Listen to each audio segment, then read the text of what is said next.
The International Court of Justice has ordered Russia to refrain from oppressing ethnic minorities in the occupied Crimean Peninsula as a case between Moscow and Kiev continues to play out.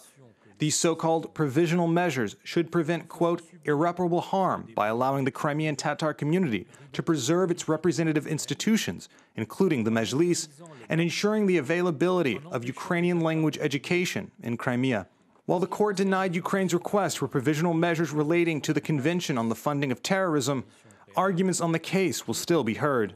One final provisional measure was also announced. Both parties shall refrain from any action which might aggravate or extend the dispute before the court or make it more difficult to resolve. In March, Ukraine and Russia gave opening arguments in a potentially groundbreaking case as Kiev accuses Moscow of violating 2 UN conventions. In the first dispute, the Kremlin is accused of, quote, financing acts of terrorism in Ukraine. Curiously, Russia's argument did not focus on denying the flow of arms and money to illegally armed groups in Ukraine. Instead, the country accused Ukraine of filing the case under false pretenses, suggesting Kiev wished only to litigate Russia's annexation of the Crimean Peninsula 3 years ago. Ukraine's representative, Harold Koh, offered Kiev's position.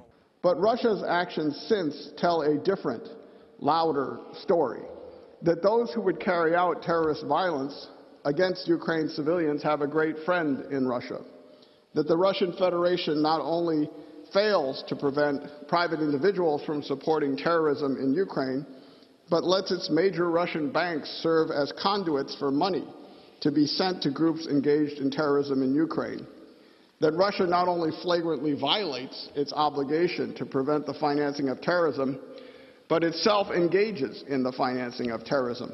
The second dispute lies with Ukraine's accusation that Russia has abused its de facto authority in occupied Crimea by instituting a, quote, policy of Russification. Russia again chose not to focus the bulk of its argument on the alleged abuses. The Kremlin instead urged judges to reject the case outright, since, it argued, the Black Sea Peninsula's annexation was beyond the court's jurisdiction. You heard no plausible defense of Russia's campaign of cultural erasure, its concerted effort to intimidate Crimean Tatars and ethnic Ukrainians, to disappear and kidnap Tatar leaders without serious investigation, to exile or persecute Crimean Tatar leaders, to dismantle the Tatar media, and to ban the Mejlis, culturally significant Ukrainian gatherings and Ukrainian language schools. Despite the ICJ ruling, Ukraine shouldn't read too much into the indication of provisional measures. Following Russia's aggression in South Ossetia in 2008, the same court granted Georgia provisional measures.